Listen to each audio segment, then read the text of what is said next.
Welcome to Tech Talk, y'all.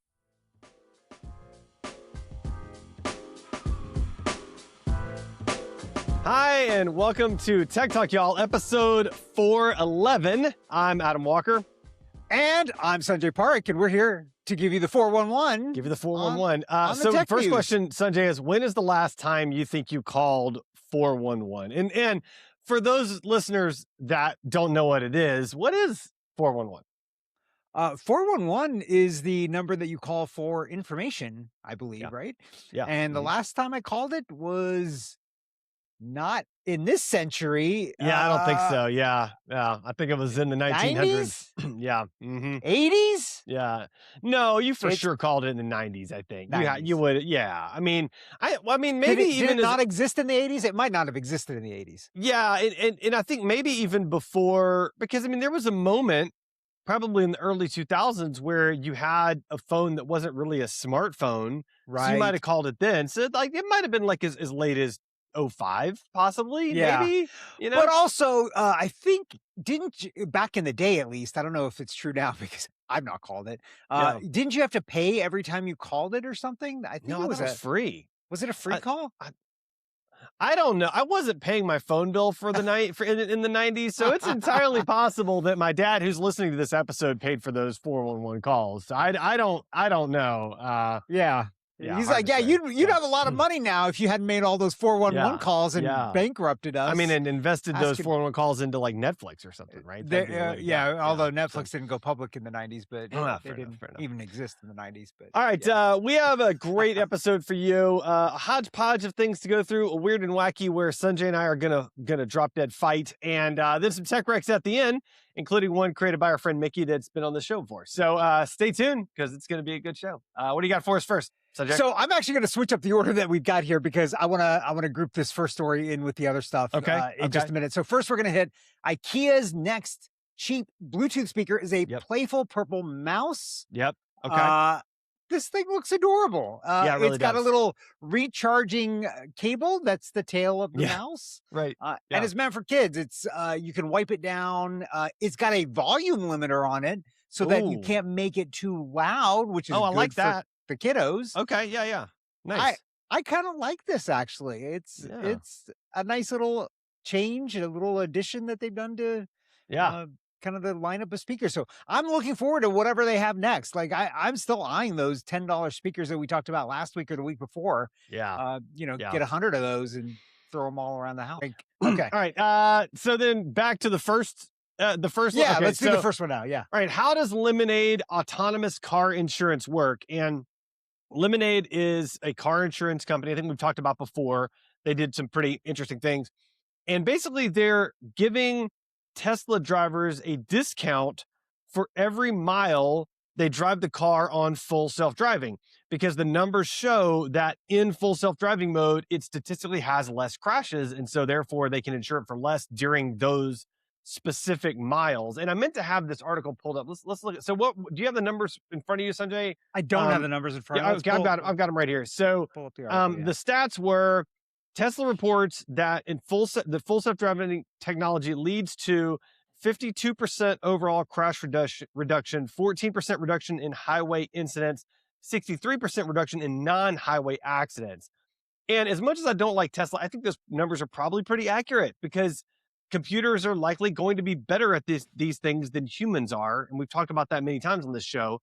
And it makes sense that when it's in autonomous mode where a computer can instantly brake as soon as it sees something, it would cost less to insure the vehicle during those miles. I kind of love this. Okay, here's the other side of this. And this is why I wanted to group this. And actually, I thought we had a story about this, but we don't. So here's a handful of things that I think are just disastrous. And I don't know why they picked Tesla to go with first. So first, number one, the news has come out that the Tesla S and the X model, I think, or something like that, two of their major models, they're discontinuing. They're not making them anymore because their whole sales cycle and everything is cratering because nobody wants to buy a Tesla. They've got all these Cybertrucks that nobody wants to buy. Yeah, they built all of them. They're just sitting out there. There's pictures of like hundreds of them, if not thousands of them, sitting in the desert or wherever it is. So that's number one. Number two, we have talked about it so many times on this podcast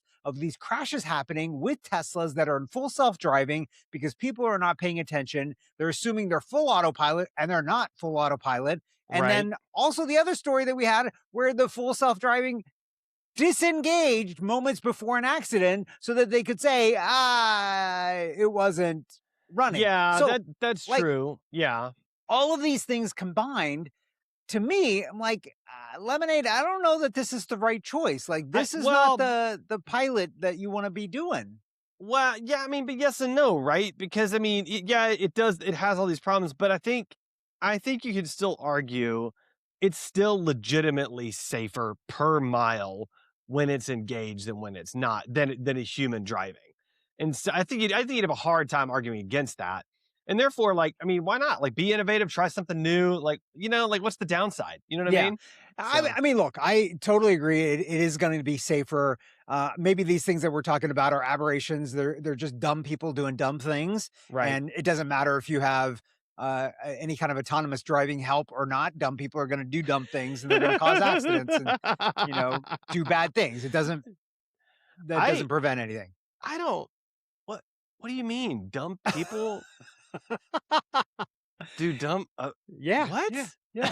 Did you know that people back in the past, I don't know if this is still a thing or not, to prevent the whole thing about, hey, you don't have your hands on the wheel, they would take a water bottle. Yeah. Oh, I remember. They'd tie it to it. Yeah. To give it like a little weight. To give it a little bit of sloshing around. Yeah. To fool like, you guys are idiots. Yeah. Right? That's like, a bad there's idea. a reason that's a why bad idea. Yeah. Yeah. Yeah. Well, and don't we have another Tesla article that it's not the next one, but I thought we had one more. I thought we did too, but we don't. Here it is. Here it is. We should talk about that. China bans all retractable car door handles starting next year. I mean, Tesla has the retractable door handles, and we've talked on this show about how it has resulted in 15 deaths where rescue workers couldn't get the door open to save the person inside because it had a retractable door handle. And so China's like, nope, we're done. And it also compared the practicality of the retractable door handles to the practicality of the retractable headlights from the 80s. And I had not thought of that comparison, but like, that's a great comparison. Like, there's a reason that they tried it and there's a reason that they don't do it anymore. Right. Right. And like, same thing. I read this article and I absolutely love the fact that they're banning these because Tesla obviously started it. Other manufacturers have gone down that path as well. Yeah, it's terrifying. I don't like them, honestly. It's terrifying. A regular user, I don't like it because I'm like, there's nothing to grab. I understand the aerodynamics. I understand you want to make it slipperier,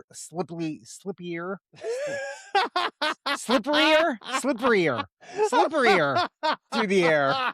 Slipperier. I don't know why I'm having a tongue twister moment on that. Slipperier. We need to pause. Sanjay's having a moment, everyone. I think it's stress induced is what's happening. It might be. It might be. But here's the thing. Like, you can do the same thing by having a kind of a same surface handle, but then just an indention where your hand goes inside and pulls the door handle. Right? Like, nothing has to like, I feel like that whole thing is just style over substance. Like, I mean, it's design. It's rethinking something to rethink something is what it is. Like, it's a problem in search of a solution, or a solution in search of a problem. Right. Yeah, exactly. Yeah. And like, that's just yet another thing that could potentially go wrong in the car. Right. Like, this little motor that has to push this thing in and out like all the time. Yeah. It's going to fail eventually. Right. By the way, I will make a note here too. I read about this. I did not tag this as an article for us, but the person that invented, I don't know if you know this, but the little grabby thing inside the door that locks the door. Oh, yeah. Mm-hmm. It's called a J-hook. And so that thing grabs it. So apparently I was reading an article about this because the inventor of those, as one does, just recently passed away. Okay. But apparently before those were invented, during car accidents, doors would just fly open. I can see that. Yeah. Passengers would fall out and I can see that. get killed in accidents. Yeah. So that little J-hook thingy that you can see inside of the door, that was invented to protect occupants when a I love that happens. you randomly read articles about how a car door works. Like, that's great. I'm going to start sending you like random articles about like random things as well. It'll be great. Yeah. I mean, I've looked at those little hooky things and I never really thought about them, but now it's like, now I heard there's a lot of technology that I don't think about on a daily basis. That's pretty amazing. So that's good. I like that. Yeah. So talking about technology that we don't think about because who cares about it? Yeah. Elon Musk's SpaceX to merge with XAI. And then also Musk's SpaceX and XAI to merge to make world's most valuable private company. Yeah. So now you can tweet from space, I suppose, because Twitter is a part of XAI. And which is crazy because XAI was started like within Twitter, and then it became its own thing, and now Twitter's within it, and it's way more valuable than Twitter, which of course it is because Twitter's not got much value at all anymore. Right. And this is interesting. I mean, I think this is just flailing, honestly. It's before the IPO, and I think they're trying to trump up the raise the price, right, of the stock. But I don't know. I mean, it seems like a weird, like, to merge a rocket company with an AI company that owns a social media company. I think they might just end up rolling Tesla into this whole mess too, because I think all these things are going down in value, and I think he's flailing in terms of trying to save and kind of stabilize the value of the companies that he's created. Right.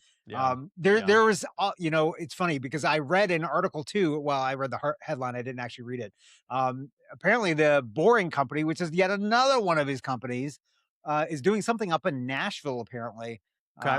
And so I don't know, maybe it might be good, who knows, but it's only a matter of time before that gets integrated into all this whole mess too. And then it'll be a space company that bores inside planets that makes, listen, humanoid robots. If they can get on asteroids, that's a legit gold mine, like literal gold mine if they can do that. So I don't know. I mean, it's kind of like back to Armageddon, drilling on the asteroid.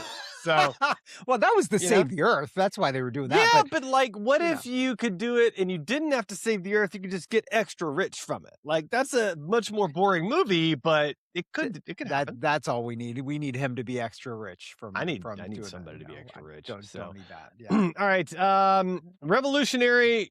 Listen, you got to stop tagging articles where I have to read the title that I don't even understand. Like, what is happening, dude? Like, what you're killing?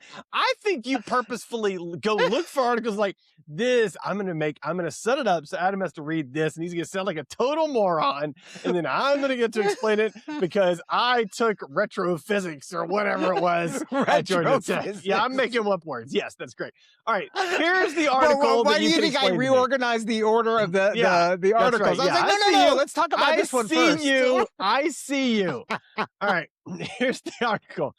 Revolutionary cryogenic coolant uses abundant elements, eliminates need for rare earths in MRI and quantum cooling. Sanjay, go. So I think I started reading this article, and quite honestly, I didn't get it either, some of it. Because this is what they talk about. They talk about utilizing a special property called, quote unquote, frustration, found in some magnetic a lot of that right materials. It's directed at you. Yeah, that's right. But the gist of it is, it's so super interesting because we've talked about this on the show before, how helium is not a renewable resource. When you use helium, it escapes in the atmosphere. It actually does not stay within the atmosphere. It actually escapes out into outer space. Right. And so over time, we have less and less helium. And so you people that you buy those helium balloons and then just let the helium out, which I guess that's all you could do with a helium balloon. No, you suck it in and then you make funny videos from it. Obviously. Yeah, but that also is just back out. And so we right now we need helium to cool MRI machines and things like that. And there's been places where MRIs have not been able to be done because they don't have enough helium. Had a helium shortage. this innovation actually would remove the whole need for helium in things like MRIs. Okay. And so they could do it and super cool things in a way that, is a lot more affordable, inexpensive, not need helium. And so now you can go gangbusters with your funny helium balloon talking bits and stuff. And I love it. we don't have to worry about it. The other thing I wonder too about this, and now this is me just kind of jumping around kind of thoughts, is we talked about like fusion energy and some of the like high heat that's created in that. I wonder if something like this actually has an impact on those kinds of things. And maybe we might be able to, get closer to actual fusion energy because of innovations like this. So I like it. Bring on the free electricity. I could use some cheaper utility bills on a monthly basis. Oh man, you're not kidding. Oh, fantastic. It'd be so good. Yeah. Next up, and you're gonna have to explain why this even matters because I don't have one of these, and it doesn't, but it's interesting. MetaQuest 3 gets a futuristic new feature. Explain the new feature. It's a virtual keyboard. So the idea is that you're sitting at a table, like a blank, empty table, wearing your MetaQuest 3. And on the table, while you're wearing the MetaQuest, you'll see in mixed reality, you'll see a keyboard at your fingertips, and you can type on that keyboard that doesn't exist anywhere except in the metaverse, which is kind of cool. So it can log your finger taps on the table as keystrokes, which is pretty amazing. I mean, it seems very impractical, and I don't know why I would ever use it on a regular basis, but it's pretty cool to be able to do it. So. So what's interesting is years ago, I think on our podcast, we talked about this little device that projected a laser keyboard onto any surface and you could type on it. And do you know how well that took off? It's so good. I use it every day, all the time. I actually use it in my sleep. While I'm brushing my teeth, I'm using it. That's awesome. Yeah. I use it while I'm driving my fictional Tesla down the road with a water bottle tied to the steering wheel. As a matter of fact, the other day I was at a dive meet and I was using that exact digital laser keyboard on the back of the head of the person sitting in front of me, and I'm tapping on their head. Yeah, I'm sure they appreciated that. Yeah, it was great. They loved it. That was great. Yeah. I've never seen one of those out in the wild. I've never seen one for sale anywhere. Yeah, and I think it's because nobody wants that. Again, it falls under that. Like, this is cool. There's no practical use for it in the foreseeable future. So I like it, but whatever. Now, speaking of things that you're going to like, Spotify just added 3 new lyrics features, including one I've been dying for. Not me, because I'm not a big lyrics guy. I'm actually the guy that I sing the made up words to the song that aren't even real words. So I know 70% of the song's words, and the rest of them are like like weird words that aren't real. That's what I do. So it works for me. What's funny is I actually saw this accidentally on my mobile app, and I was like, that's new. Okay. So on the mobile app now, they will scroll the lyrics on the app as you're playing the song. So right underneath the kind of cover art will be the lyric. I'm like, oh, I like that, rather than having to scroll down and see the whole lyrics and then kind of figure out where you are and whatever. Okay. The big thing I think here is now if you're on a paid subscription on Spotify and you download music, it will also have the lyrics download as well. I like that. Okay. To me, that's cool, I don't care. I guess. I don't download music to offline. Like, I don't. You ever. Don't? No, ever. Like your liked lists? Like your liked lists and things like that, you don't have those automatically downloaded? Yeah, now that you say it, actually, now that I think they do automatically download. Yeah. I don't know if I'm ever using Spotify when I would need that. I'm not connected to the internet directly though. Like the only place is like a plane. When you're flying? Yeah. But I'm not listening to Spotify on a plane. I'm watching downloaded Netflix shows on a plane. I'm not listening to music. So I mean, it's interesting. Sometimes I actually do listen to music on the plane because I might be working on my laptop or something, cool. Yeah, so. Okay. Yeah, weirdo. Working on a laptop on a plane. I see you.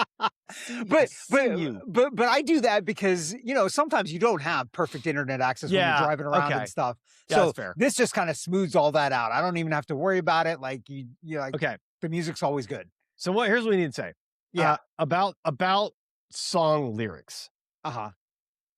I don't really hear the lyrics per se. Like I hear some of the lyrics, but like I really like for example, what do you mean you don't hear the lyrics? Like I'll be talking to my wife, right? And like we'll mention a song and she'll be like, you know what that song's about, right? And I'm like, no, I don't even know any of the words to that song. I've been listening to that song for 15 years. I have no idea what that song's about. What is that song about?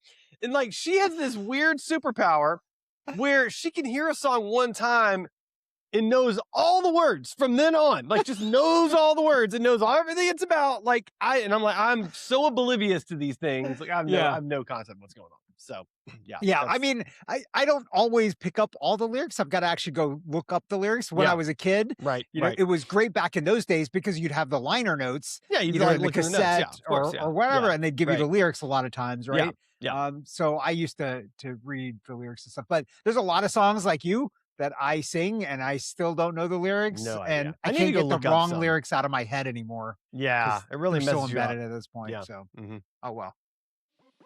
Time for the Weird and Wacky segment. Abominable Snowman. He's not an axe murderer. One of the TAs turned out to be a bot. Who's up next? That's me. Oh, it's you. It's you. Oh, yeah. Okay, so we've only got one Weird and Wacky for you this time, and I think Adam and I are going to come to blows on this story right now here in a minute. Yes, we are. Because we did before we started recording. We started talking about it, and then we stopped talking about it. This happens frequently, where we will start arguing about a story before we record, and we're like, no, stop talking right now. We have to save this for the show. There you go. All right, yeah, just so you know, none of this is planned. We just do this off the cuff. So here you go. Planning? Here's the story. NASA, like we could actually plan any of this. NASA will finally allow astronauts to bring their iPhones to space.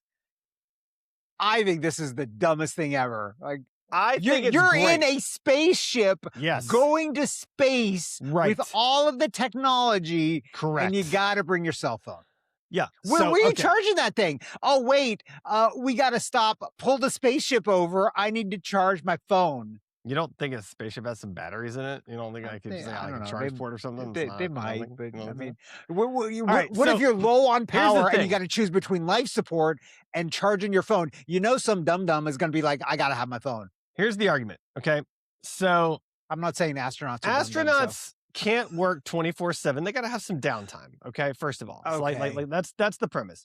So with that in mind, I think what you have to recognize is that like the cell phone, the modern day cell phone is the most optimized entertainment device ever known to man. Like it just is like that's what it is. And so like how else are you gonna do your scrolling in space? How else are you going to watch your downloaded Netflix in space, like in a comfortable position? But apparently not your music, because you don't do that. Listen, the other thing I want to mention is, did you notice that the title of the article is that they're finally able to bring their iPhones to space? I'm just saying. They do say other phones. They say other phones in the article, but okay. It's clear that you iPhone users are just way too addicted to your phones. Us Android folks are a little bit more normal with our phones. Yeah. I have a hard time believing that's true. You iPhone people are always about the selfies and stuff, and so it's like can't separate you from your selfies. Going to the moon, I gotta take a selfie. Yeah, that would be pretty, or like go live. I think somebody needs to have their phone and go live on launch. Like, how great would that be? You're like inside self-narrating. Okay, here we go.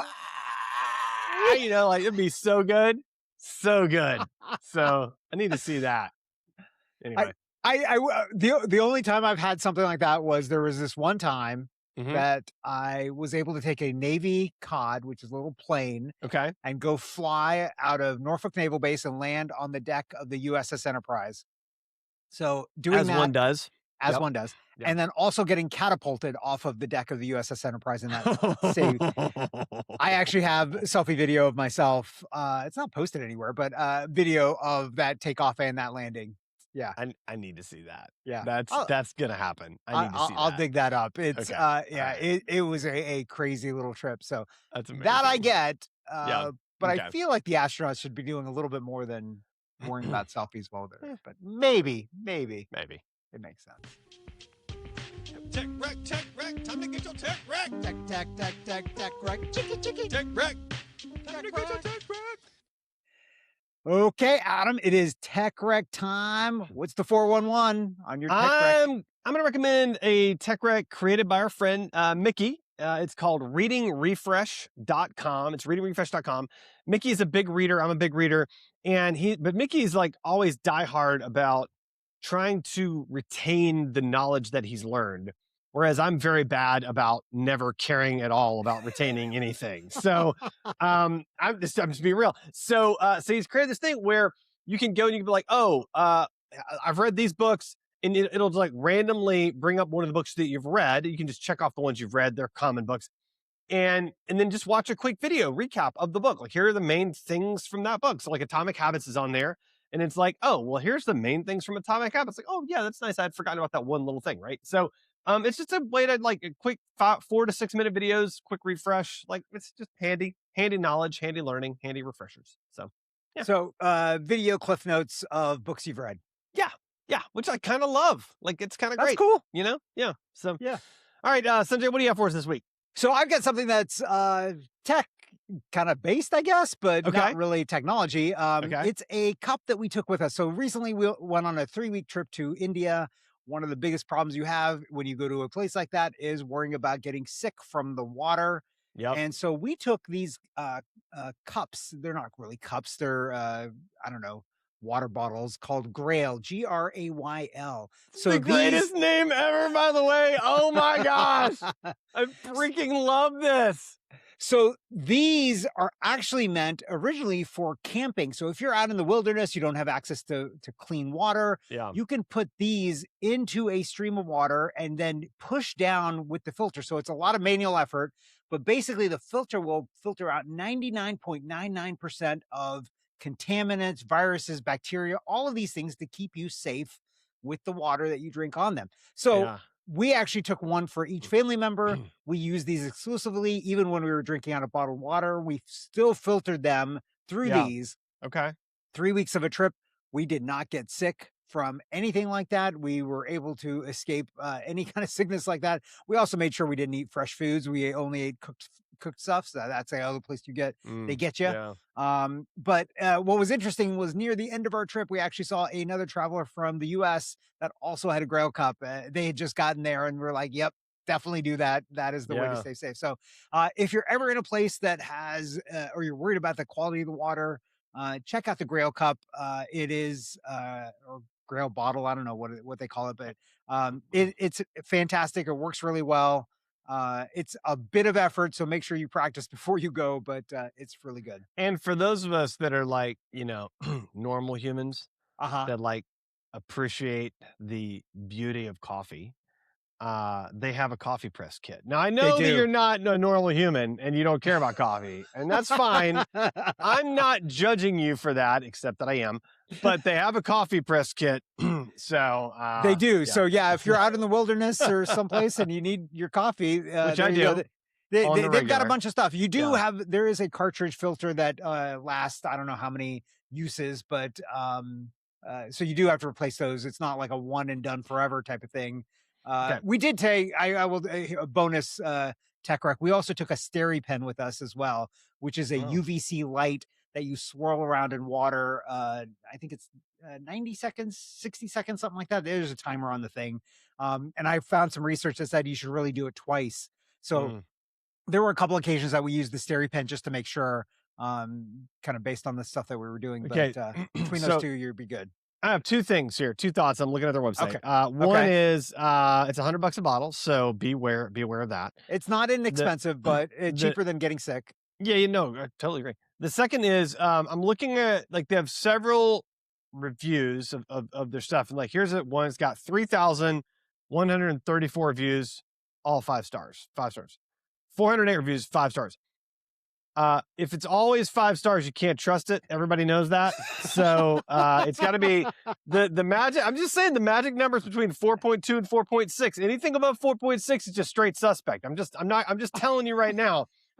So I don't know. I don't know if I can trust this thing, man. That's all I'm trying to say. I think it's actually that good. And I just looked. So the bottles that we have, they're $75 on their site. So okay. A little bit less than 100. Oh, if the one I'm on is 4.9 stars. So maybe it's slightly more. There's one person that was like less than perfectly happy with them. So. Yeah, they're like, it's too hard to push down. My water doesn't taste gross. I like gross water. So. I like cloudy brown water. Yeah, I do. I love. If you like cloudy brown water, don't get this. Don't get this. It's not going to help you. Yeah, that's a bad idea. Just go straight to the source. There you go. What is the source of cloudy brown water? Anyway, Sanjay, how can our listeners find and connect with you? They can find me at sanjaypark.com. What about you, Adam? You can find me on my website, adamjwalker.com, or my Substack, which I think I remember is adamjwalker.substack.com, if I remember now, but I don't know. Go there, follow, like, subscribe, do whatever else. I want one of these water bottles now. These are cool. It might be useful even just day to day. But it's not really useful day to day though, right? I mean, some restaurants you go to and their water tastes funky. Well, you're not wrong about that. Yeah.